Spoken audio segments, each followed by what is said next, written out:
Welcome to this explainer mapping out the complex puzzle of current US-Iran negotiations. We're going to take a really focused look today at the differing perspectives surrounding this critical geopolitical moment. By breaking down recent statements from US officials, domestic Iranian media, and top strategic analysts, we'll explore everything from high-level diplomatic talks happening literally right now to the regional proxy conflicts playing out on the ground. There is a lot to unpack. And as always, we're relying directly on our source material to objectively lay out the facts. So here's our roadmap for today. 1. The Doha peace talks. 2. Control of the Strait. 3. The nuclear question. 4. Proxies and the region. And finally, 5. The trust deficit. Okay, Section 1. The Doha peace talks. Immediate diplomatic efforts are unfolding right now in Qatar, where special envoys are trying to hammer out an agreement with Iranian representatives. To really grasp the American posture at these talks, we have to look at the administration's stated position. The U.S. is projecting a very firm peace-through-strength stance. A U.S. envoy recently stated point-blank that while America is holding up its end of a current ceasefire, any attacks on commercial vessels will prompt a direct presidential response. They literally said, violence will be met with violence. They point to recent military actions like Operations Midnight Hammer and Epic Fury as absolute proof that the U.S. is unafraid to use its military might to enforce its red lines. And this perfectly illustrates the binary choice the U.S. administration believes they're offering. It's basically option A or option B. Option A, sign a good deal, which leads to direct economic benefits. We're already seeing crude oil and gas prices drop, which, directly impacts what you pay at the pump. But then there's option B. Choose to be a bad actor, become a totally isolated pariah, and find yourself completely alienated from regional Gulf and Arab partners. Moving on to Section 2, control of the Strait. Zooming out from Doha for a second, we really have to look at the geographic reality to understand where Iran wields its most significant global leverage. Strategic analysts point out a fascinating dynamic here. Despite heavy U.S. military pressure and this massive push for a diplomatic deal, the current Iranian regime maintains enormous, undeniable power. And that power stems directly from their geographic control over the Strait of Hormuz. Because such a huge percentage of the entire world's oil flows directly through this narrow corridor, it remains one of the most vital and, frankly, sensitive maritime choke points on the planet. Think about the logistical tug-of-war happening right in the water. Recent military strikes between the U.S. and Iran were actually sparked by this exact dispute. The U.S. highly prefers that ships use a channel near Oman to totally bypass Iranian coordination. But Iran, they insist ships must get their explicit approval to use the strait. Strategic analysts argue that by simply agreeing to pause and negotiate these routes, Iran effectively keeps itself in control of the strait while the talks just drag on. All right, Section 3, the nuclear question. Beyond shipping lanes, this is the ultimate sticking point of these entire negotiations. The multi-billion-dollar question, will Iran denuclearize?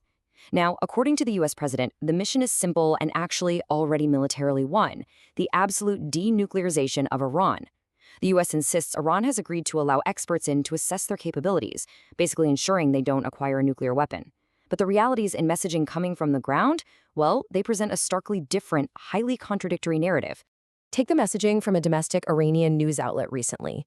They published an article outright stating Iran has no choice but to develop a nuclear bomb, and further argued that Iran must negotiate with its enemies from a position of strength. Analysts highlight that this completely contradicts the pledges being made in international talks. It really suggests that domestically, the regime views a nuclear device not as some bargaining chip to trade away, but as an indefinite strategic edge they are absolutely determined to secure. Which brings us to Section 4. Proxies and the region. You honestly cannot understand the standoff in Doha without understanding the proxy conflicts flaring up simultaneously, specifically the ongoing Israel-Lebanon conflict. And the scale of these proxy conflicts is just staggering. Consider the metrics of a specific, massive underground facility used by Hezbollah in southern Lebanon that was recently destroyed by Israel. We're talking 200 meters long and 25 meters deep. This physical infrastructure emphasizes the intense, ongoing military reality on the ground.